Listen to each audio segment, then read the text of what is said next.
Okay, everyone, we're good to get started. Welcome to tonight's workshop. It's so good to see you all.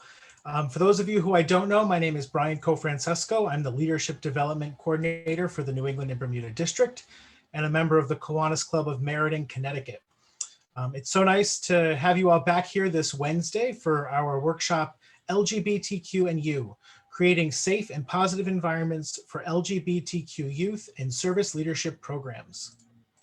This is the 18th session in our virtual workshop series, and we hope you're all enjoying these weekly workshops and that you're going to also encourage others in your club to join us here every Wednesday at 7 o'clock. If you or any members are not receiving our emails, you can contact us at education@newenglandkiwanis.org, and our committee will take a look to ensure that you're subscribed to our emails. We will drop that email address in the chat, and we'll also drop a link to the registration form for our April workshops if you have not yet signed up for our next 2 sessions this month. A reminder that all of our workshops have the potential to count as interclubs on your monthly secretary's report. So if your club has enough members attending, you get to report an interclub with each individual club in attendance. So in order to help clubs determine if they can claim interclubs and how many, we ask you to please introduce yourself in the chat. I can see a whole bunch of messages have already come through with your name and your club. Secretaries, or if you're here representing your club, you can do one of 3 things to track the interclub attendance. First, you can write down the names of the clubs that you see in the chat.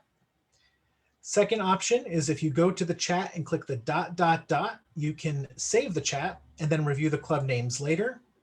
Or if you visit our Google Drive of resources, and you'll find the link in your confirmation email, you'll see a list of all the clubs who are represented at each individual workshop. And that's thanks to our committee's interclub liaison, David Griffin. So those are your 3 ways you can track and then share them with your club secretary for the monthly report. Before we start tonight's workshop, a few housekeeping items. Please remember to keep yourself muted to ensure an uninterrupted presentation. If you are new to Zoom, the mute is in the lower left-hand corner. You'll see a little microphone. And if you see a line through the microphone, that means that you are muted. You are welcome and invited to keep your camera on to kind of give the feel of an in-person workshop. But if you prefer to keep your camera off, that is fine too. If you have questions for tonight's presenter, please post them in the chat, either to the group message or you can send them directly to me, and I will make sure we ask them at the end. If you're watching on Facebook tonight, you can leave a comment on the live stream and I'll grab your questions from there. Tonight's workshop will be 1 hour, and you'll be able to find a recording of it on our Facebook page and on our YouTube channel. So with that, I think we are ready to get started. I'm pleased to introduce you to tonight's presenter, Shawn Spike Smith, who is a member of the Kiwanis Club of Sheraden and the Division 5 Lieutenant Governor in the Pennsylvania District. Spike is a 3rd-generation Kiwanian, and since he joined us in 2015, he has served on the board of the Pennsylvania Kiwanis Foundation, as an advisor to the Pennsylvania Circle K District Board, and as a club president. Tonight, Spike is here to present LGBTQ and YOU, a session he has presented numerous times for regional, district, and international conferences, for Kiwanis, as well as for other service groups. What I found especially interesting was that at the 2019 Kiwanis International Convention, it was Spike who proposed adding the protection of all sexual orientations and gender identities to Kiwanis's non-discrimination policy, which made Kiwanis International the first international service organization to do so. That's a huge achievement. We are very lucky to have Spike joining us this evening.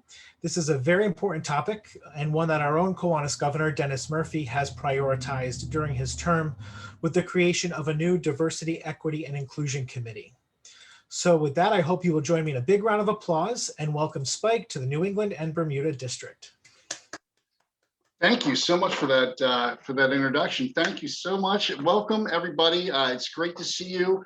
I have never been to New England personally. I feel like I really need to get there now. Maybe someday when I'm allowed out of the house. So it's great to see everybody's faces, and hopefully we can learn a couple things together. Now, before we get started here, I do want to take a little survey here just to kind of feel out, see who's on here. So I'm going to try this. I'm going to set up a poll with 4 questions. And the first question is, how do you identify straight, lesbian, gay, bisexual, transgender, queer, non-binary? We'll give it a couple seconds here and hopefully, there we go.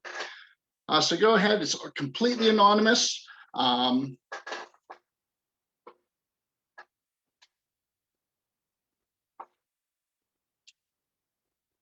We got 26 people on here and we're about halfway through.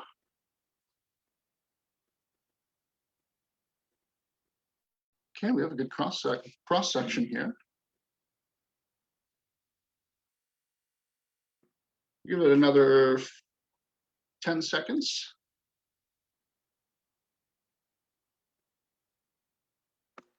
So I'm just taking some notes here. Okay. So here's where we stand. 84% identify as straight.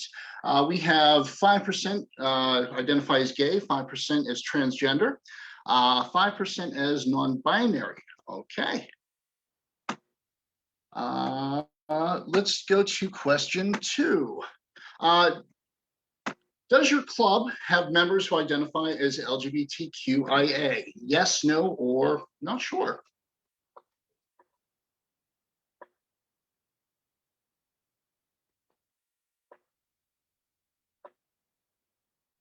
Give another 10 seconds.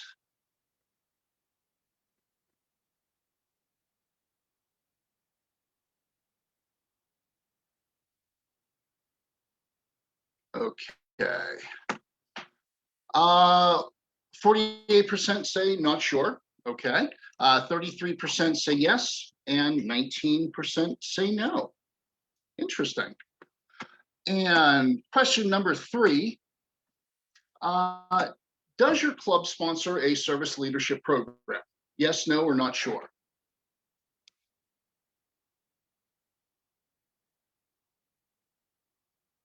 Give another 10 seconds.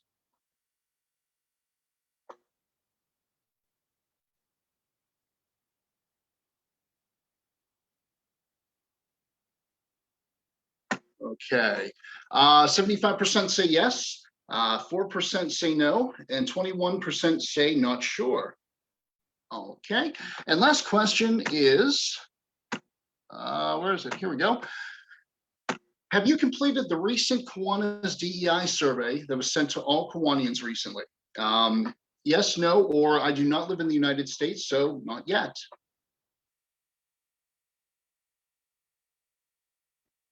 I'll give another 10 seconds.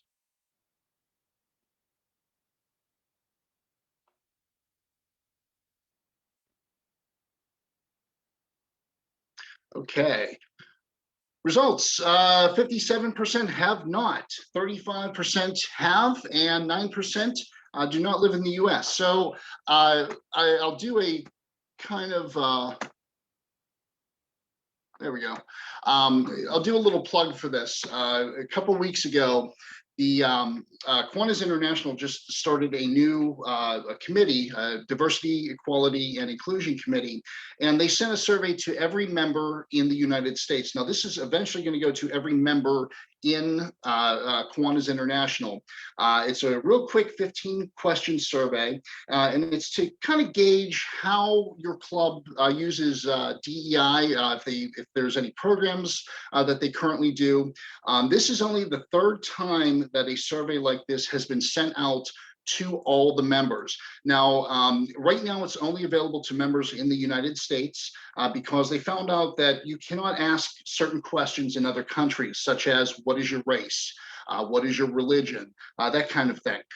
So they are formatting that survey to go to other countries, and it will be available shortly.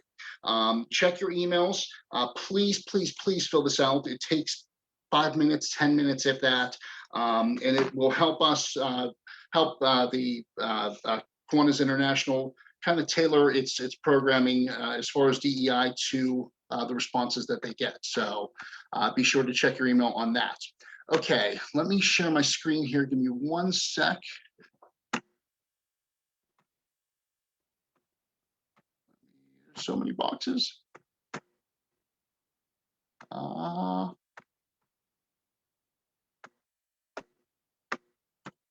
Sorry, guys.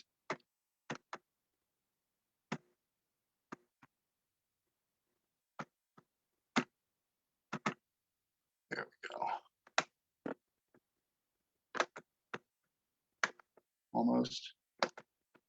Almost, I promise. Okay, can everybody see that?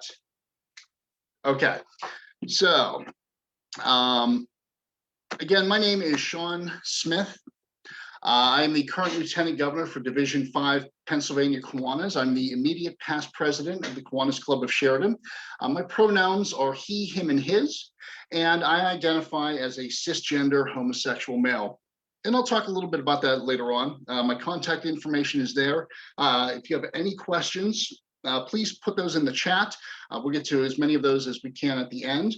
And if there's something that I can't explain tonight, or you want a little bit more information about, please email me and I'll be sure to get back to you as soon as possible. We kind of went over the rules already.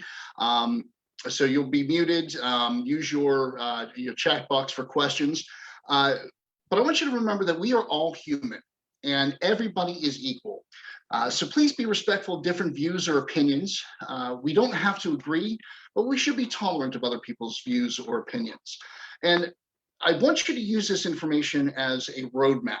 It's not a destination. I am not the expert on this. These are things that I've learned over the past couple of years by doing this presentation, and I'm still learning. So if I give wrong information, if somebody knows a little bit more about this than I do, please let me know. I will correct it, and for my knowledge, I will correct it and make the change in future presentations. This is an ongoing process.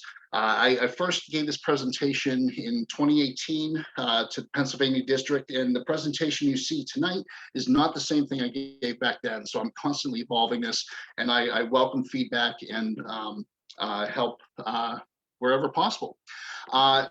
The most important thing, however, when we start talking about SLPs is this information is not, and I repeat, not to take the place of a school's discrimination or inclusion policies. You always want to follow your school's guidelines when it comes to working with LGBTQ students. And that's a Kiwanis policy. Our rules do not supersede anything that happens in schools. So a couple goals tonight. I want to introduce a basic history of LGBTQ rights in America and kind of compare it to different parts of the world today. I want to explore the current state of LGBTQ students in the US, kind of make sense of some of the terminology. There is so much stuff out there that even I get confused sometimes. So we'll try to parse through some of the language and hopefully make it a little bit more accessible tonight. And then we also want to develop ways to make your SLP and your club a safe zone for all members. So this date here, Brian had mentioned this a little bit before. I want you to remember this date, very important, June 28th, 2019. So two things happened here. This was the 50th anniversary of the Stonewall riots, which we'll talk about in a couple minutes. This was also the date that Kiwanis became the first international service organization to have a written non-discrimination policy that included protection for sexual orientation and gender identity. And that's big, that's really big. So we now have in our international bylaws, Article 7, club members, Section 10, Kiwanis clubs shall not discriminate based upon race, color, creed, national origin, age or sex, including sexual orientation and gender identity when considering membership or during any of their activities or operations, and shall conduct business in compliance with local non-discrimination laws. So you hear these terms all the time, LGBTQ. What does it mean? Lesbian, gay, bisexual, transgender, transsexual, or queer questioning. Now, a group of us got together during the pandemic, and we decided that we would changed the lettering a little bit just because of the pandemic. So now LGBTQ stands for Let's Go Buy Toilet Paper Quickly. So, and a little service announcement, public service announcement for everyone. If your store, if your state does shut down and you're out of toilet paper, try a ShamWow because they are reusable. But wait, there's more. Now you see these other letters. IA, there's a plus sign. What does that mean? Well, I, intersex, A, asexual. So lesbian, a female who is attracted to a female. Gay, a male who's attracted to another male. Bisexual, attraction to both male or female. Transgender, we'll explain that in just a second. Actually, we'll explain it right now. Trans, meaning transgender or transsexual. It describes people whose identity now or gender expression differs from the sex they were assigned at birth. Now, what does that mean? So a transgender person undergoes a physical transformation from one gender to another. So usually by means of a medical intervention, whether it's surgery or taking hormones, hormone therapy. Whereas a transsexual is a person who emotionally and psychologically feels that they belong to a different sex than they were assigned at birth. So the best way that this was described to me was transgender is kind of what's between your legs, whereas transsexual is what's between your ears, your mindset, if that makes any sense. Queer. Now, before, this was mainly a slang or a slur used against people who were not straight. It's also now, we're kind of taking it back a little bit. This is kind of a blanket term for the LGBTQ community. So it basically means anybody who's attracted to people of many genders or anybody that's not straight. Intersex. The term before was hermaphrodite. This is individuals that are born with any variation of sex characteristics, including chromosomes, gonads, sex hormones, genitalia. You've probably heard the term hermaphrodite. That's now considered a slur. The word now is intersex. And asexual. Asexual just means the lack of sexual attraction to other people or a low interest in the desire for sex. I just found out today that there is now a broad spectrum of sub-identities within asexuality. I unfortunately did not have time to go through all that. I'm going to add that to a future presentation. That was completely new to me. I thought that was interesting. Now, I mentioned sexual orientation versus gender identity. This is a great quote. If you're not personally free to express yourself in the most important of all human aspects or activities, the expression of love, then life itself loses meaning. Sexual orientation describes a person's emotional, romantic, or sexual attraction to other people. So we just talked gay, straight, or heterosexual, lesbian, bisexual, asexual, pansexual. Wait, hold on. Wait, there's pansexual now? Okay, pansexual, you're probably thinking that. That is not pansexual. A pansexual is a person who can be attracted to any sex, gender, or gender identity. It does not rely on conventional thought that gender is only male or female. So somebody asked me, well, isn't that bisexuality? No. The best way I can describe this is a bisexual person can have more of an attraction to either can be attracted to both male and female, but they have more of an attraction to one than the other. So I can be more attracted to women than I am male, but I am still attracted to males. Whereas pansexual does not see the gender binary. They are attracted to all genders equally.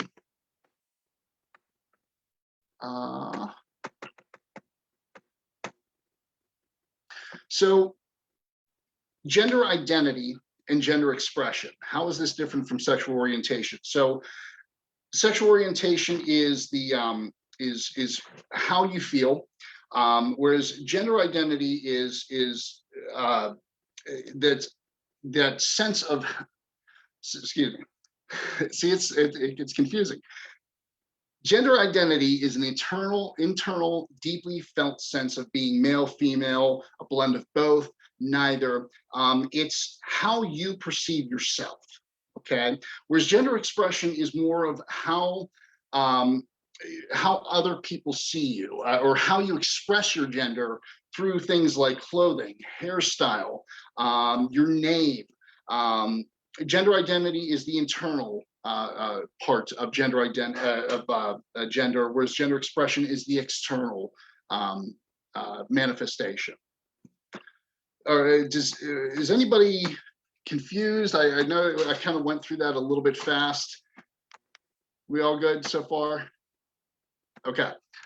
So I mentioned the Stonewall riots. So for hundreds of years, homosexuals, trans and queer people, they were thought to have had a mental disorder. Many were thrown into mental hospitals. Some were even executed. And in some countries today, that's still the case. And after World War II, after World War I and II, millions of servicemen and women returned to the US, and LGBTQ individuals began moving to cities from rural from the country, just to keep their anonymity, because there was still that public opinion that homosexuals, they were sinful, perverted.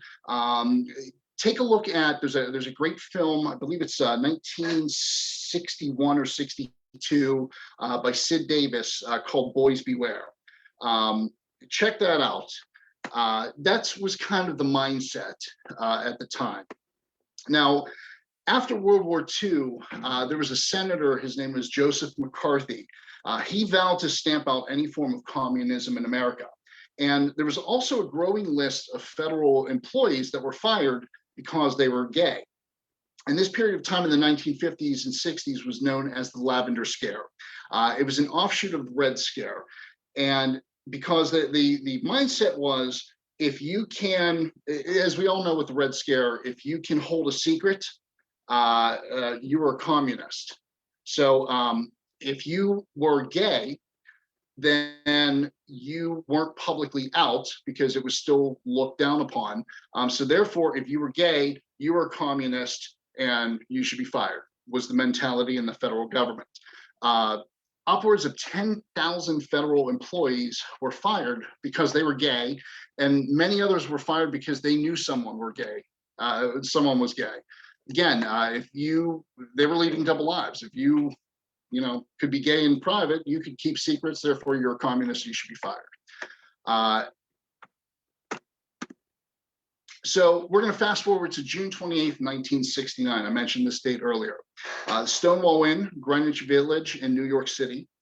The Stonewall Inn was owned by the mafia, and this club catered to some of the most marginalized people in the gay community: drag queens, transgendered people, homeless gay youth, just to name a few. And the common practice at the time was for owners of this bar and other gay bars in New York was to pay off the cops because they didn't have a liquor license. And in return, the bar was tipped off before that the police would raid their bar. So this went on for a while until June 28th. Now, if you ask 100 different people who were there that night, you're going to get 100 different reasons why the riots began. But this is kind of the most commonly accepted version of what happened. So around 1:20 in the morning on June 28th, 1969, plainclothes officers raided the bar. There was no tip-off. And officers started arresting men that were holding other men's hands. Female officers took people dressed as women into the bathroom and would make them lift their dresses. If they were male, they were arrested. While this was going on, there was a large crowd started assembling outside of the bar. And one woman whose identity is still unknown today was said to have been hit over the head with a police baton. And because she kept saying that her handcuffs were too tight, she cried out to the crowd that was gathered there, "Why don't you guys do something?" And the crowd went nuts. Coins, beer cans, bricks started to be thrown at the police. There was a construction site. They grabbed bricks from there.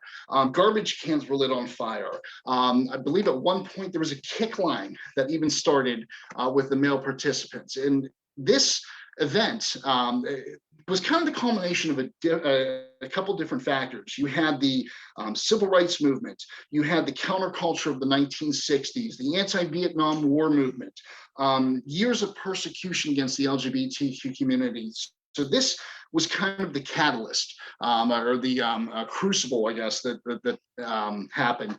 This led to a 3-day riot. A lot of people say it was a revolution. After 1 year after these riots, in New York City, there was a march held to commemorate the Stonewall riots. This was the beginning of today's Pride parades, which are now celebrated in June across the country and now the world. We've made progress in the US since then. We've made a lot of progress, but we're still not quite there yet. 2015, we had the Marriage Equality Act that gave same-sex couples the right to marry. Now, however, each state can choose whether or not to honor it, and it doesn't grant same-sex couples the same rights as opposite-sex couples. The Stonewall National Monument in 2017, I believe, was created to commemorate the riots at the Stonewall Inn. 2019, the Equality Act passed the first time in the House of Representatives, and yet was tabled. This would have allowed federally mandated language to stop discrimination on sexual orientation or gender preference like we have in our policies.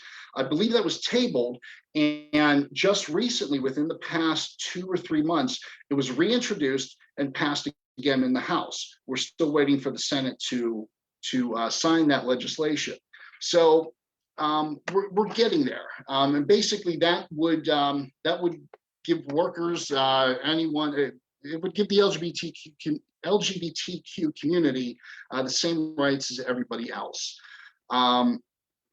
I believe 2020, Virginia was the first Southern state to ban LGBTQ discrimination.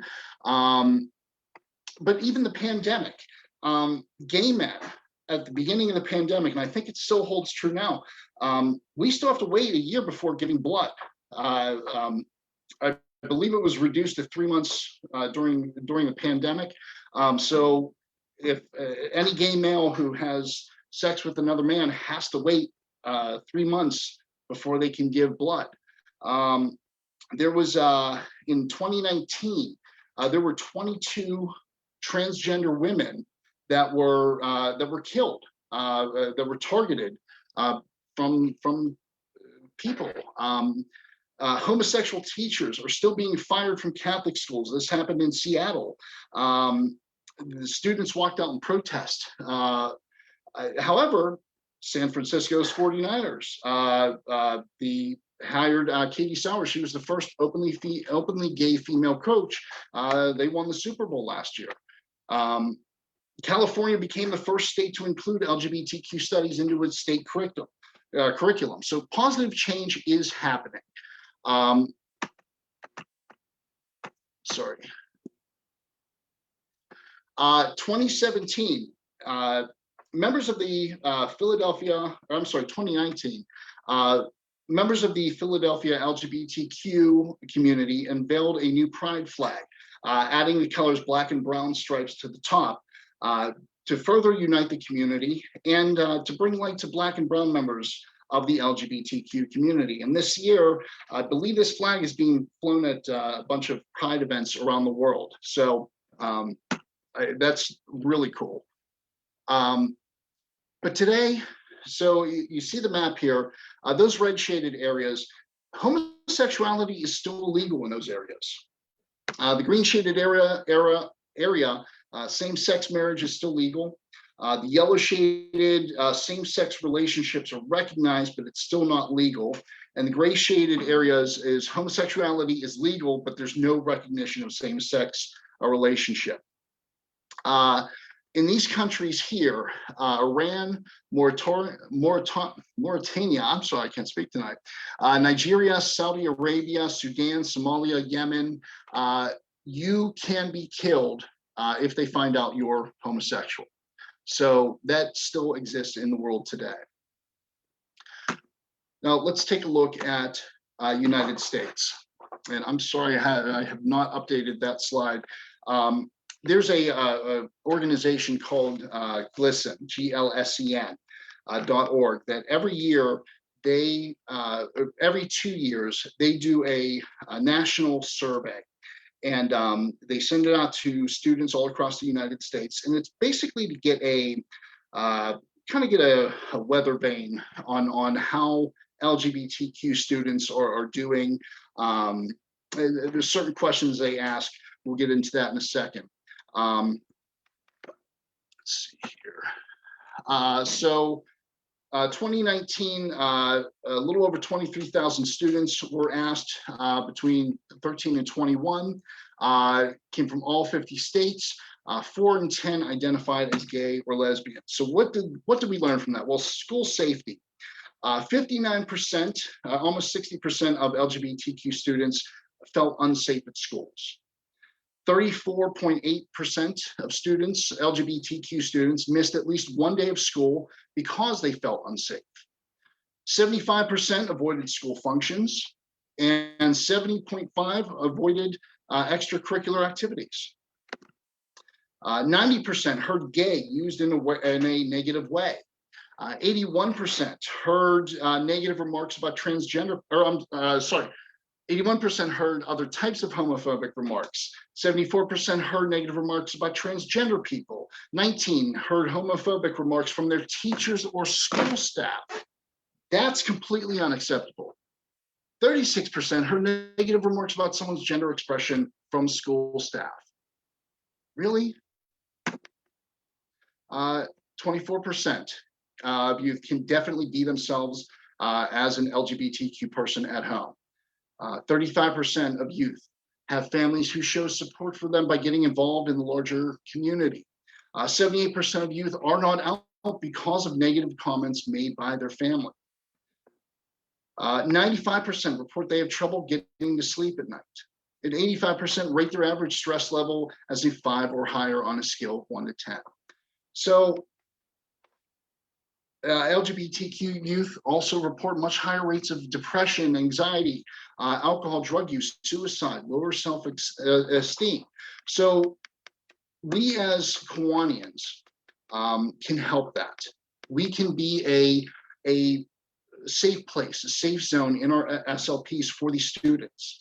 And this is a very confusing time for these students. There's a lot of questions. As a gay male, when I was in school, I had every single one of these questions go through my head. Should I come out?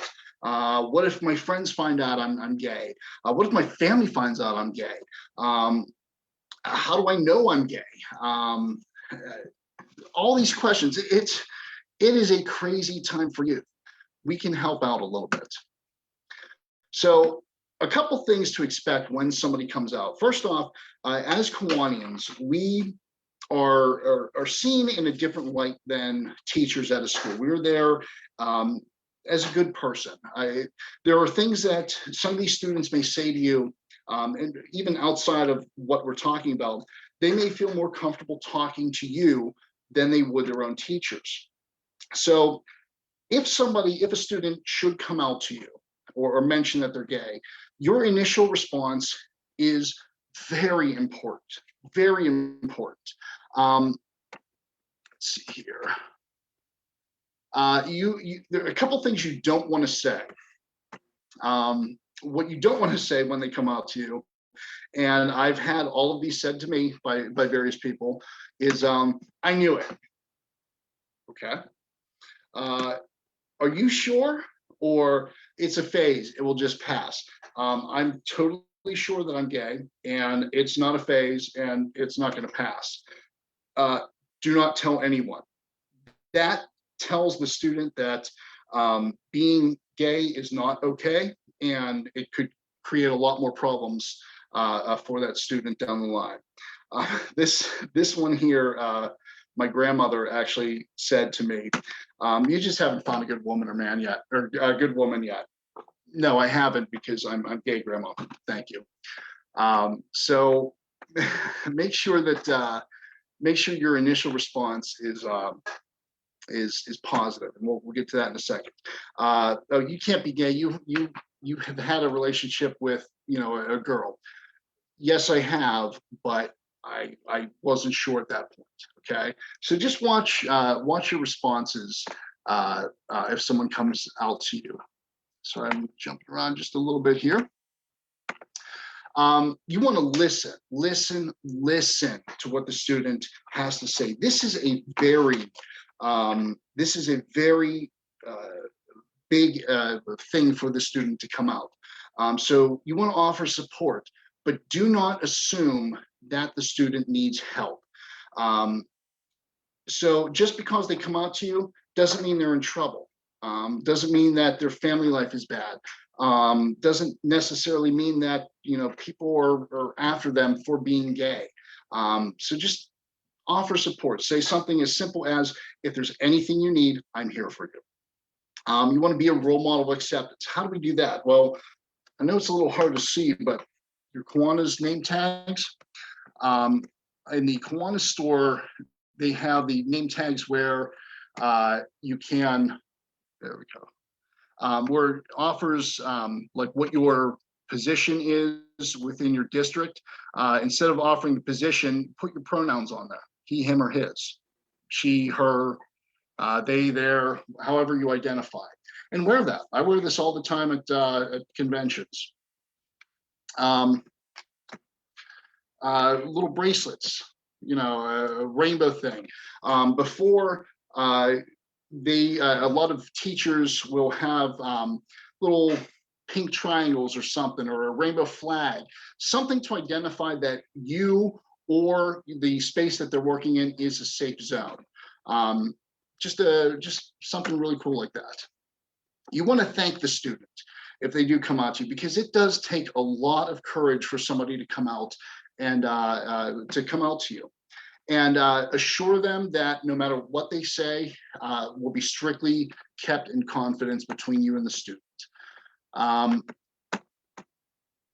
So you want to ask some questions.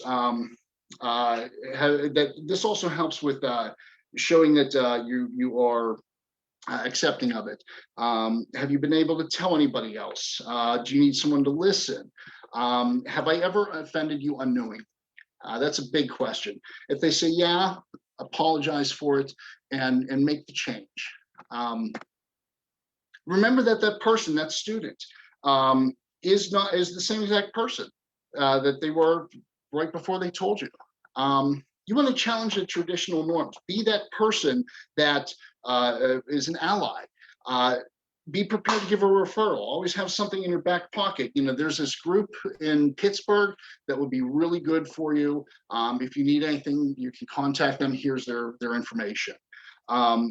Ask for their preferred pronouns. Use the preferred pronouns.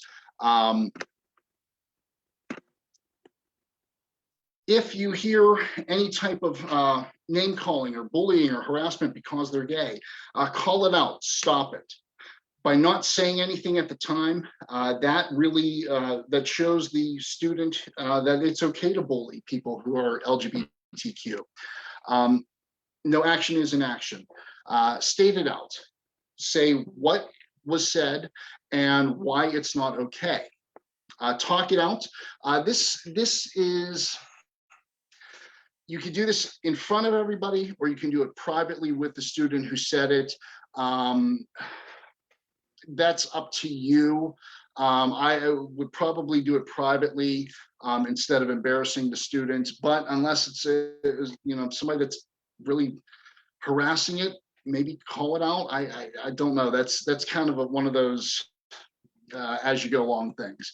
You want to support the student that was affected by it, and stick it out. If you say no, this isn't allowed in my classroom, then every instance of bullying against LGBTQ, you have to follow through with it.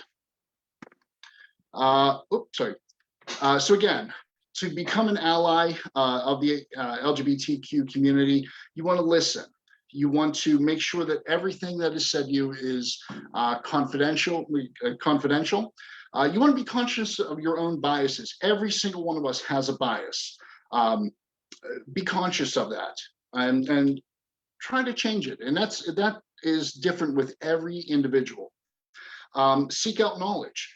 Always learn. Like I said at the beginning, this presentation is always evolving. I'm changing it all the time. So the more you learn, the better off you'll be.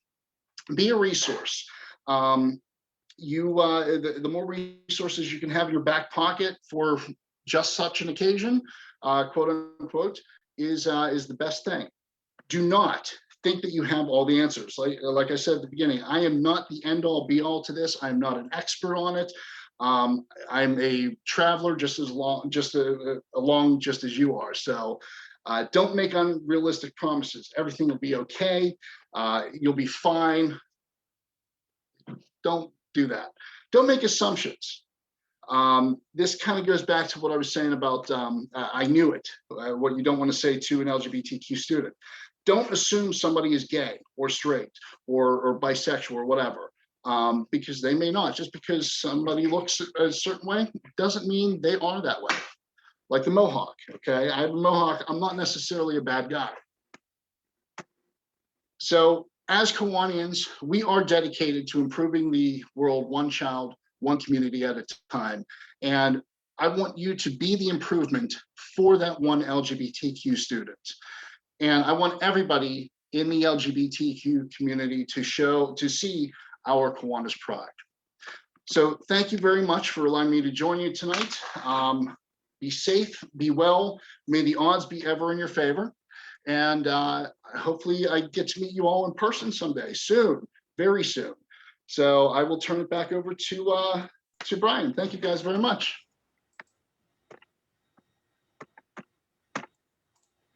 Excellent. Thank you so much. That was such a good presentation. And I love how it was so all encompassing of everything. Thank you for taking the time to share that with us.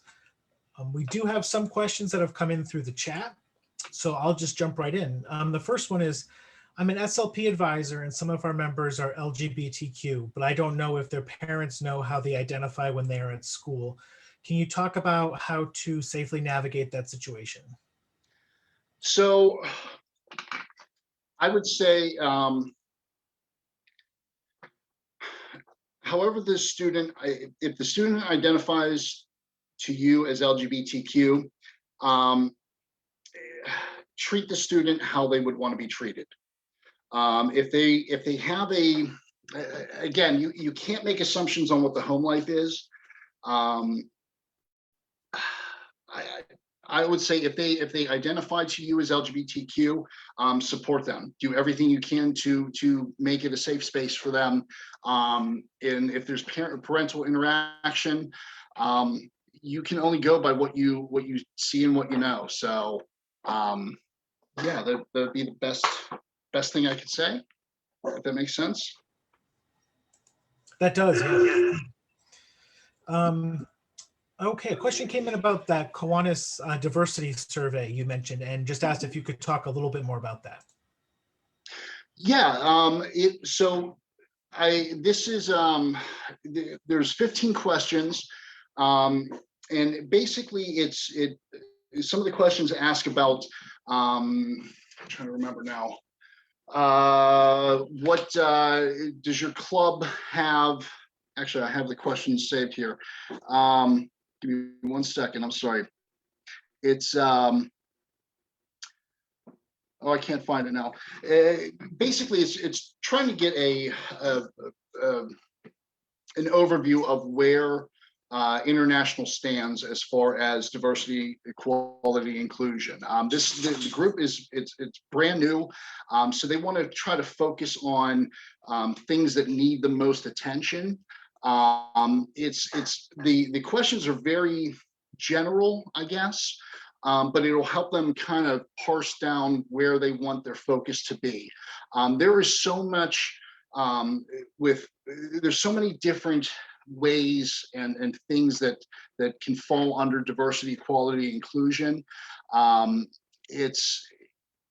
mean, we could talk for hours about LGBTQ or Black Lives Matter or the Asian American groups. It could go one of many ways. This is a way just for them to kind of narrow down focus to where things are needed the most. And I know some people got the email after other people, so I don't know if they're doing it in waves. And I know that it hasn't gone out to other countries. That's really all I can say about it right now. If you do get the email, definitely fill it out. I know you have like 14 days from when you get it to fill it out. Yeah, I hope I didn't make that more confusing than needed, but. That was really helpful. And I pulled up the email while you were presenting, and I just dropped a link in the chat to the survey. I don't know if it's universal for everybody or just when I might have gotten it, but my email at least says that today is the last day for the survey. So Okay. If you haven't gotten it yet, or if you have a couple of minutes tonight, click on that link in the chat and then complete the survey sometime before you go to bed tonight. Yeah, it's real quick. It takes less than 10 minutes to do. So. Excellent. So another question, does Kiwanis International do trainings like this for either Kiwanis clubs or for SLP clubs? At this point, no.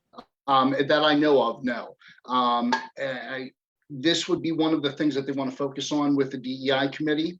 I know that Valerie Klingenhofer does some sort of a similar presentation, but there's nothing that's standardized at this point.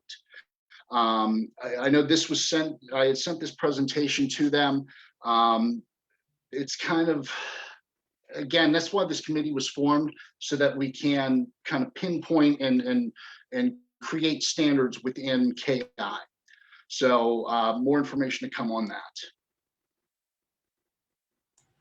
Wonderful. I'm going to pair two questions together. One was, can you talk about what you mean by preferred pronouns? And then another question, can you explain the pronoun they? Okay. So preferred pronouns is if you identify as a male. So if you identify as a male, your pronouns would be he, him, his. He went to the bank, his bank account is negative, and it's basically how you would use your pronouns in sentences in conversation. They refer to people that don't identify as male or female. And so they went to the bank, their bank account was negative. There is a list of pronouns. I will be honest, I am not the person to ask about that. There are words like ze, zer, zay. The list is half a mile long of different pronouns now. And they all refer to different gender identities, different expressions. If you type in preferred pronouns in Google, you're going to get a list a mile long. And it's just because there are so many different combinations now. But it's just an easier way for people to see or understand, like with the name tags. People know that I am a male. I identify as a male. If it was her, she, her, his, she, her, hers, They know you're a female, because some people don't look like the gender that they are. So it's just a way to make it a little easier for everybody to understand where everybody else is, if that makes sense. That does. Excellent. And if you have follow-up questions to that, please send them back to me and I'd be happy to elaborate in the couple minutes we have left. Where'd that question go? That connected really well. So you just talked about how there are different pronouns and terms that are coming out often. Someone asked, are there organizations or agencies that define, for example, the letters in LGBTQIA or pronouns, or do those changes happen gradually and gain traction on their own? That's a great question. Wow. There is, let me pull up my presentation one more time here. There is a couple, and I'll make sure that everybody gets this. But here are some websites that you should check out. This is transstudent.org /pronouns101. That will answer, well, they, them, their, but like GLSEN, GLSEN.org is a great one. PFLAG, Prasad Center is a local to Pittsburgh center. And within those websites, they can direct you to a little more in-depth information than I can give you. There's a couple other ones off the top of my head I can't think of right now. I will try to add them to this list here, but I'll make sure that you guys all get a copy of this with the presentation. Excellent. And yes, we will have a copy of Spike's presentation in the Google Drive in the next few days. So if you want to go through it again or check out some of the resources, just click on the link in your confirmation email and you'll be able to find the presentation under tonight's folder. We have a couple more questions, so I think we can probably get through them. Do you have any tips on making Kiwanis clubs more inviting to those who identify as LGBTQIA? Sure. Again, just listening to your members, if they identify, you know, just welcome them. Make sure their input is heard. You can watch using words like, you know, oh, that's so gay, or you know, calling them whatever kind of slur.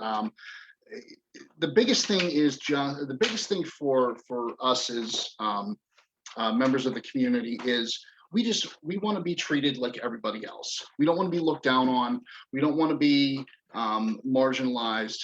We are just like everybody else. We own businesses. We own. We pay our taxes. We are involved in organizations like Kiwanis.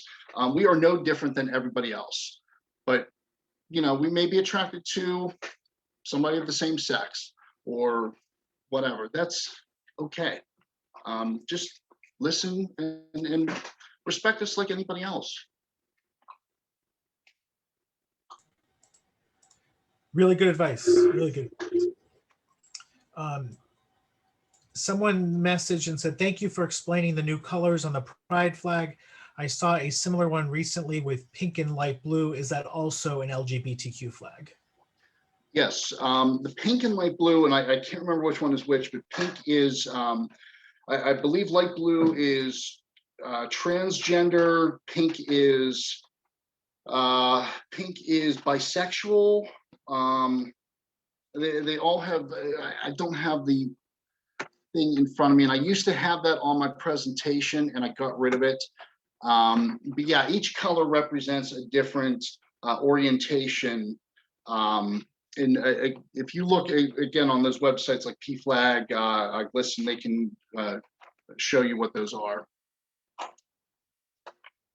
I'm sorry, I don't have that at the top of my head. That's okay. That's okay. Is anything being done at the federal level to support LGBTQ students in schools? Right now, there is debate on Transgender students. I'll be honest, I have not been following the news in the last couple of weeks. I did hear there was something about transgender students.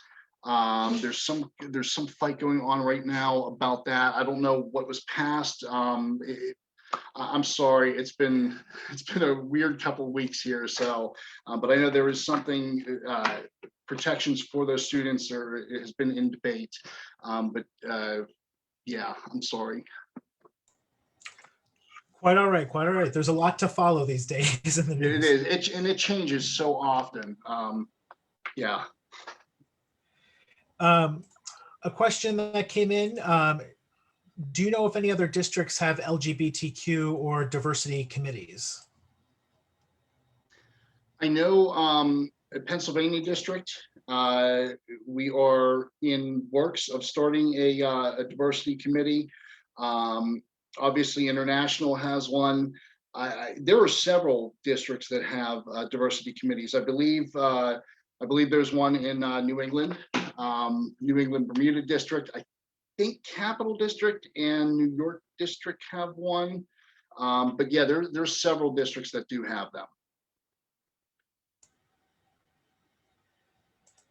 Excellent. And our last question, I think, for the night is, this is a topic that needs to be talked about more often, especially where a lot of schools and meetings are still remote. What can we do to help students or SLP members right now with regards to not being in person? That's a great question. Doing a presentation like this, or connecting local LGBTQ groups with the students for a Zoom presentation. I don't know if any of your clubs are meeting in person or virtually. I know there's a couple clubs in Pennsylvania that are meeting virtually, but you can invite guest speakers from these organizations to talk to the students. Would probably be the best way to do that. Maybe have your students do a if they're like in Pittsburgh, we have a LGBTQ homeless shelter. Maybe have the students do cards to the students, or to the people staying at the shelter. Things like that. The more connections that we can make for these students and our LGBTQ groups, the better for everybody. Excellent. I think that's the perfect place to wrap it up. Spike, do you have any closing remarks or thoughts you'd like to share with our Kiwanians tonight? I just want to, again, thank everyone for letting me join you tonight. And I wish everybody the best. Thank you also for having a diversity committee. You guys are doing it right. And I hope that in Pennsylvania we can kind of take some notes from you guys, and we can all make Kiwanis a better place for everyone. Well, yeah, let's give them a round of applause. Thank you so much for being here with us tonight, and for all you're doing to make Kiwanis an even better organization. Thank you for your commitment to that. Thank you. So as we wrap up tonight, we have a few concluding remarks. Please remember, if you haven't already, to type your name and your club in the chat, and that will help us keep accurate attendance this week. I did get a message from David. We're up to 24 clubs represented with us tonight here on Zoom, and I've seen at least another 10 people who've been watching on Facebook. So that's a really great attendance. And as a reminder, if you have members who would benefit from this presentation or others and have not been able to join us, you can head to our district Facebook page, or you can head to YouTube and you can find recordings of most of our workshops that we've been holding.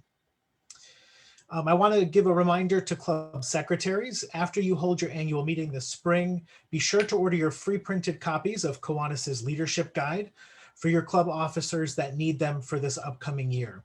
We are taking orders this year via an online form, and we are only going to be sending copies of the guide to the clubs that submit orders. And so that's hopefully to cut down on ordering too many from International and to save a little bit on shipping. So if your club does need them, please submit them via the registration link that you see in the chat from Elise.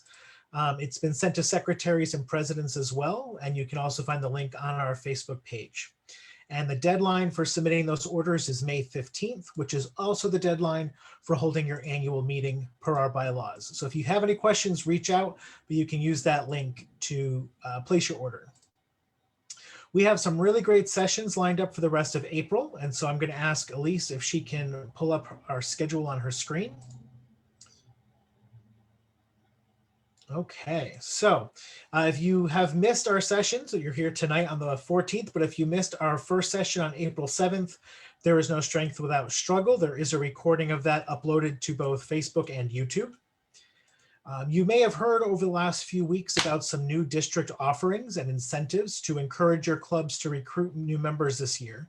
So next week, we are going to host new membership initiatives from the New England and Bermuda District. And we will have our membership committee co-chair, Bob Wiley, and some other district leaders who are going to talk all about the new initiatives that we have going on right now and how your club can take advantage of them. And that's both for recruiting and for retaining members. So that's a session you don't want to miss. And we are going to wrap up our April workshops on the 28th with Elizabeth Warren, who is the Manager of Corporate Relations at Kiwanis International. And she's going to be presenting about the Kiwanis Partners. And she's going to give an overview of opportunities that Kiwanis's partners provide for both members as individuals and for clubs. So that'll be on April 28th. If you haven't registered already, Elisa's dropped the link in the chat. Sign up and encourage your other club members to do the same for these last 2 sessions in April. So we've talked about it a few times, but if you would like to access any of the materials from our past presentations, we've created a Google Drive folder where you can go in and you can go by month and then by workshop to find copies of the presentations, as well as the attendance list for the clubs that were represented if you're tracking interclubs. So that link is in the drive, and as always, you can find it in your confirmation email right towards the end under Virtual Workshop Series Resources. I would like to give a big thanks, as always, to our District Education Committee members. That includes Elise Denorfia, Judy Barrett, and David Griffin. I hope you'll all give them a round of applause. They are working behind the scenes week to week to make these workshops successful, making sure you get your confirmation emails and that we're able to promote these. So please thank them next time you see them or talk to them, or if you exchange emails with them. And with that, another big thanks to Spike Smith, our presenter tonight, for tuning in from Pennsylvania, and to each of you for joining us and participating in this workshop series. I hope you leave with an idea or a tip or something that you can bring back to improve your club and make it more diverse and more equitable and more open this year. With that, we hope to see you next Wednesday for new member initiatives. Please stay safe and be well, and thank you all for being Kiwanians. Have a great night.